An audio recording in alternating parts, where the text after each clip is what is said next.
სწორედ იმიტომ, რომ ძალიან ხშირად გვაქვს ხოლმე ეს განცდა, რომ გვინდა რომ განსაკუთრებული გარემოც შევქმნათ,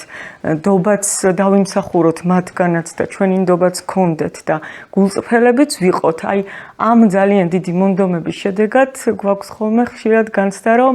შეცდომებს ხომ არ ვუშვებ და შეცდომები ხომ არ მოგვდის და ხშირად კიდევ არის რომ აი აქედან გამომდინარეც ბავშვებზეც განსაკუთრებით ჩასაფრებულები ვართ რომ რაღაცა არ შეეშალოთ ისეთი მნიშვნელოვანი რაღაც არ შეეშალოთ ხელი ამის გამო ცხოვრებაშიც და ურთიერთობებშიც და აქედან ცოტა უფრო ღრმა ბავშვობის ნაწილიდან დავიწყებდი ამაზე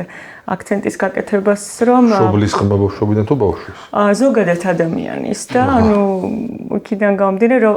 ვიბადებით, ყველა ადამიანი იბადება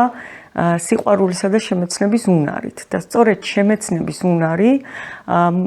თავის თავში გულისხმობს იმას, რომ ადამიანმა პატარა ბავშვმა რო სამყარო შეიმეცნოს, შესაბამისად შეცდომების დაშვების გარეშე ეს ფაქტობრივად შეუძლებელია და გარდაუვალია შეცდომები და შეცდომები არის სწორედ ის ცდითა და შეცდომით სწავლობს და შეიმეცნებს ბავშვი გარემოს, სამყაროს, ადამიანებს, მშობლებს და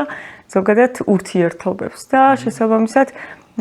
შეცდომა, აქედან გამომდინარე შეცდომის დაშვების უფლების მიცემა არის მნიშვნელოვანი, რომ ისწავლოს მანაც და ვისწავლოთ ჩვენც. და აი ამაზე ვიტყოდი, რომ მივცეთ შეცდომების დაშვების უფლება, რადგან მთელი ცხოვრების განმავლობაში მე ზუსტად ეს შიში, რომელიც მოყვება ხოლმეს დასრულობაში არის, რომ ოღონდ არ დაუშვათ შეცდომა და მე ამის გამო ძალიან ბევრ შეცდომას ვუშვებ სწორედ ამ შიშიდან გამომდინარე. ამიტომ შეცდომები დასაშვებია, შეცდომებისგან სწავლა არის მნიშვნელოვანი და ზუსტად აი ამ შემეცნების პროცესით უნდა შევხედოთ, ფიქრობ, შეცდომების დაშვების ალბათობას და შესაძლებლობას.